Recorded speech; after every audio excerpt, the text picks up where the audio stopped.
channel. So happy Friday. And I have a band-aid on my finger because I burnt the crap out of it. Hot water, it is no joke. So band-aid hiding the ugliness and also just to protect it from getting any worse. That's what that is. Let's get right into it. I'm super excited about this video. The topic has been resurfacing and just like even more things have been just kind of, I don't know, popping up into my life, into what I see on, my phone, into what I'm seeing on TV. So I think that today's topic is gonna be it's perfect. So thank you for the universe to allow me to talk about this. Thank you for showing me that it is actually the right thing to talk about. So let's get started. So what I want to talk about today is value of self. To me, value of self is you finding value into who you really are, into, when you close your eyes and you're sitting by yourself, like your quiet time, like acknowledging that part of you and valuing that part of you as well. We'll call it your soul, we'll call it your heart, whatever you personally choose to call it. I like to acknowledge it as my soul. The part of me that will still exist even when my flesh is gone. There are many different beliefs, and so I want to also, kind of start off by saying I don't ever mean to offend, nor do I ever intend to challenge what someone believes. I'm only speaking from my own personal experience, my own personal belief, and I want to kind of say this now, and I will say it in many more videos to come. I believe in everything. I acknowledge that the many people that I come across, they're gonna believe different things. They're gonna see the world in a different way. So I acknowledge that what you believe in, if it's powerful to you, it's true to you. It doesn't necessarily have to be true to me, but I won't ever voice that I think that you are wrong, because we only know what we know, and in the end we find out we only know very little. And so I always take everything with a grain of salt, and I always interact with every kind of being with an open mind. I enjoy having very open-ended conversations that can, dive deeper into maybe not necessarily religious beliefs, but more of just like the spiritual side, the soul, the universe, just little things like that, the thing that connects us all. And for many of you, that may look different, it may be different, and I want to just get it out there. I don't ever mean to offend. Never, not ever. Everything that I say, everything that I think, everything that I do always comes from a place of love. That is just the place that I'm at in my life personally. So now that that's been addressed, when it comes to what we value within ourselves, social media has a big play in that. It has a big role in that. And for me, I'm 26 years old. So the first social media that I had was MySpace when I was about 14, maybe, I'm not sure. It was like I had a MySpace like a couple of years before I really had a Facebook. And I attempted Twitter. Twitter's not my thing. It never has been my thing. And I can remember my freshman year of high school, people were talking about hashtags, and I was like, I don't really know what a hashtag is. I don't really know what it means. I think it's weird. I never used it. But for many of us, social media has been a part of our lives for majority of our lives, for more than half of our lives, And I want to take the time to address what social media has done in a sense of how we value ourselves. So many times we see a post that is just phenomenal looking. The quality is great, the coloring is great, the outfit is great, the makeup is great, even just like the pose or like just the vision that the picture can give someone is great. But many a times we post a picture that we took days ago. Many a times people will do their whole face, pick out an outfit, go outside and take one picture, and then they go and they take it off. So what we need to understand is that what we see isn't necessarily that person's real life. I like to go off of stories. I like to see kind of what people are doing on the day-to-day versus what they actually post. We live in a world that values likes and thumbs up and followers. And it's really hard to feel valuable when our posts are only getting 10 likes. It's really hard to feel valuable when our posts are only getting 100 likes and we have over 1,000 followers. It's really hard to feel valuable when you only have, less than 1,000 followers on social media. Even on Facebook, we feel valuable when people heart, they change that thumbs up to a heart, or, they kind of showed some type of emotion towards the post. We feel valuable when people comment on it. We feel valuable when people share it. I want to say that while, having people notice you feels good, I'm going to give it to you. It feels good to know that, so many people see your things. So many people, like what you have to post and like what you have to say. It does feel good, but it shouldn't value how you feel about yourself. It shouldn't value, who you truly are. Instagram it wants to roll out something new, and I think it is amazing. I think it's genius. And that's hiding the likes on posts to your audience.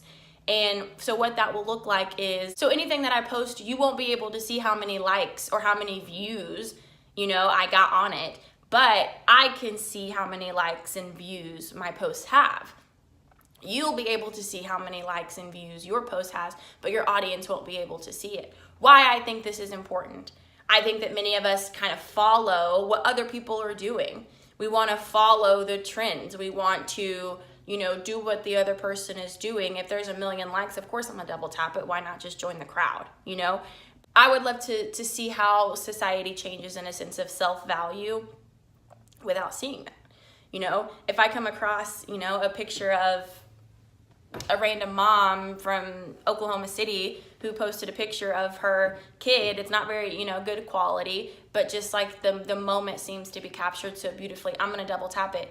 Even if I'm the only person that likes that post, it won't mean anything to the audience because only one person likes it. And it just kind of is shifting the mindset into likes don't mean everything. It shouldn't mean how we value ourselves. Many a times we are looking for something to help us go viral.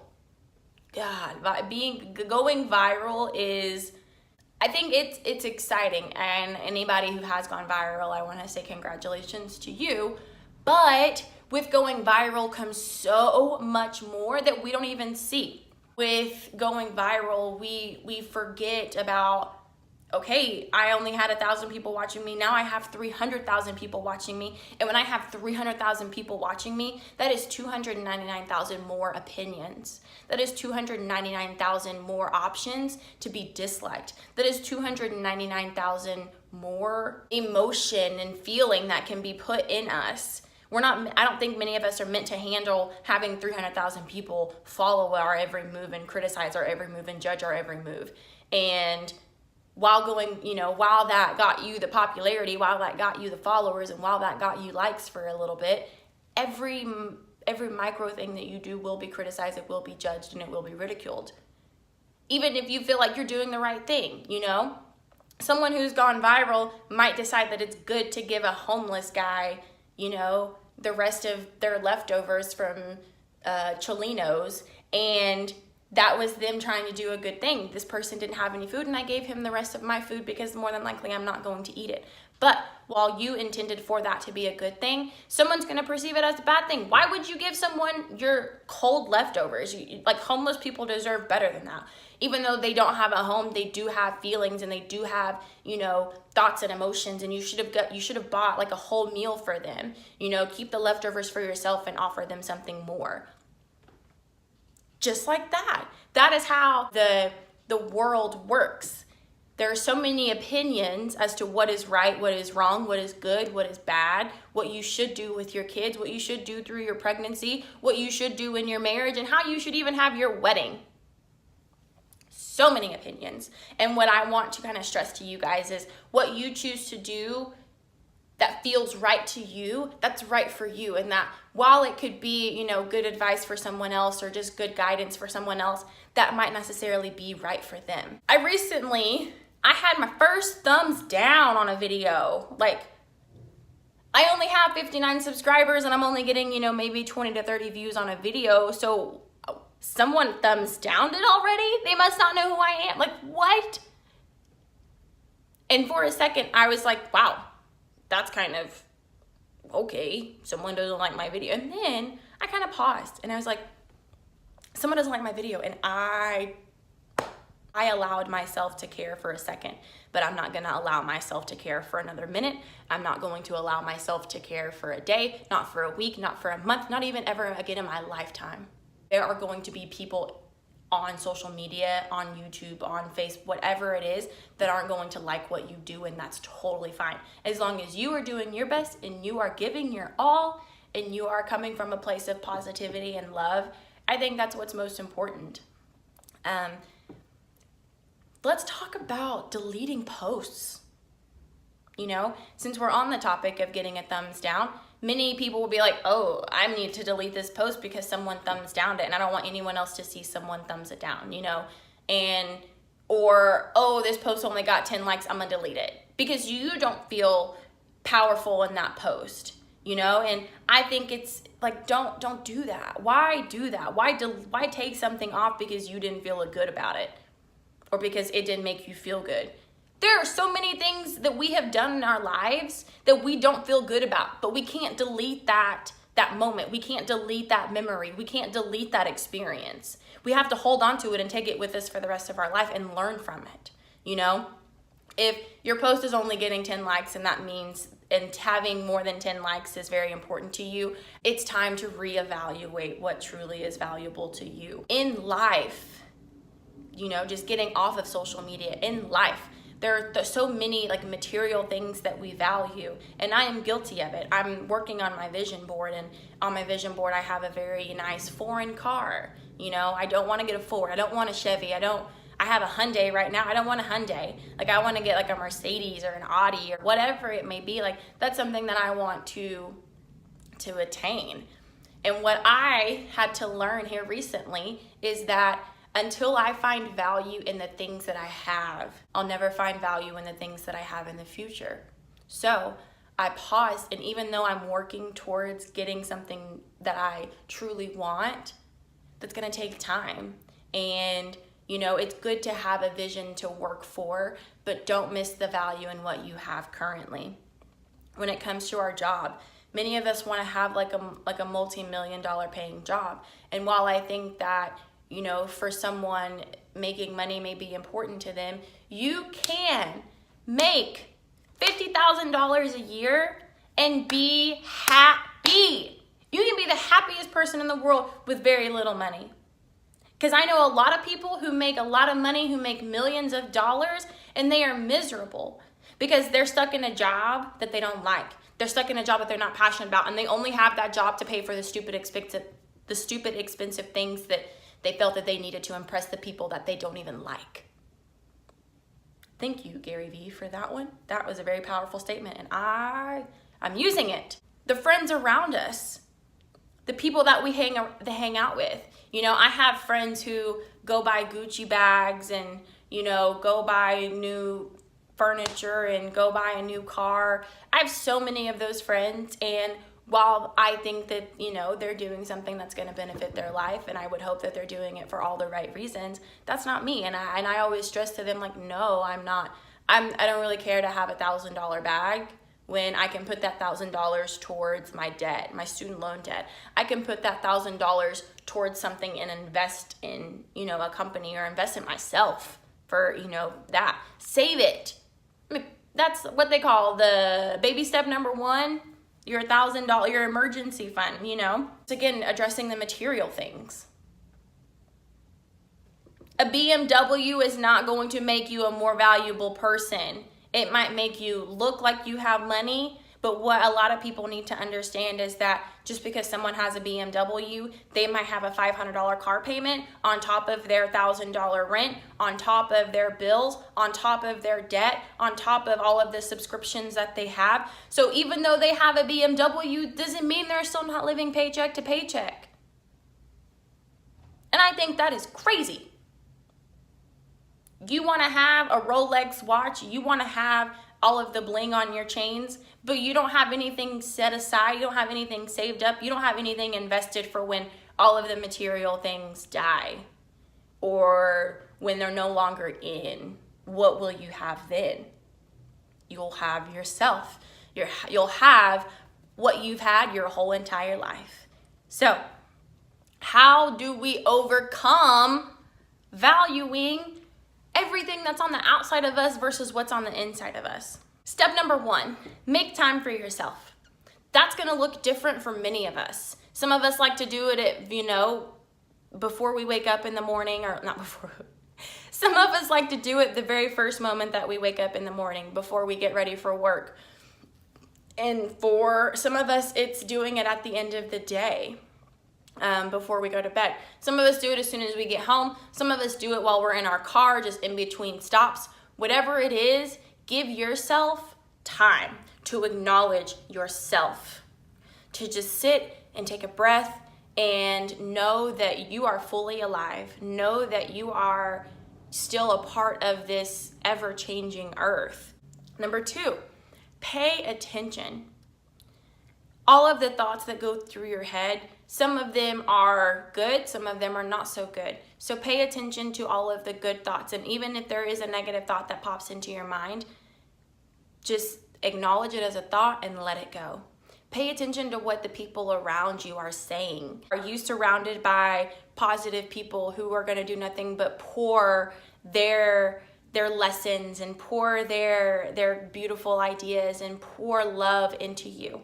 Or are you hanging around people who the first thing that comes out of their mouth is, God, I hate cold weather, or something negative about someone else? Why does she come out the house looking like that?